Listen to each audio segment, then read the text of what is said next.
öz dövründə necə elədi? Öz dövrünə qayıtsaq, həmin o dində öndə gedən sayılan adamlar gəldilər qılınc əlinə götürüb onun başını kəsdilər. Şimrə biz lənət oxumuşuq, adı bizim üçün mənfili idi. Amma qayıdaq o zamana bir adam ki 20 neçə dəfə piyada həccə gedib, ya 10 neçə dəfə gedib. Bir də belə bir adam təsəvvür edin. Belə bir adam təsəvvür edin ki, deyim, Məkkədə münacat eləyir də təvaf eləyə-eləyə, bütün təvaf eləyənlər ağlayırdı. Belə bir adam təsəvvür edin.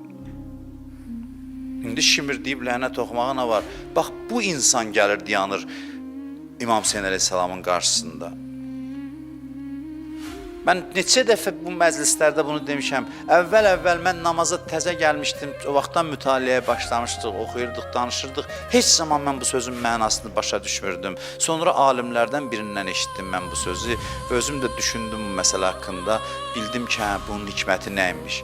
Mən başa düşmürdüm ki, İmam Hüseynin başı bədənindən ayrılanda xanım Zeynəb gedir Ömər Səədə deyir ki, sən baxa-baxa mənim qardaşımın başını kəsirlər. Mən bunu başa düşə bilmirdim. Deyirdim, axı bu Ömər Səəd sıradan bir yoldan keçən deyildi, keçirdi, gördü.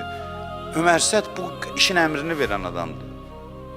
Bu işə əmr verən başçısıdır qoşunun. Adam gedib qoşunun başçısına necə deyə bilər ki, sən görə-görə Hüseynin başını kəsirlər. Axı, xanım Zeynəb bihudə söz deməz. Sonra mən başa düşdüm ki, Zeynəbin tarixə sözü var, gələcəyə sözü var. Xanım Zeynəb demək istəyir ki, hamı bilsin ki, elə bir insan bu cinayət edir ki, ondan gözlənti bu deyildir.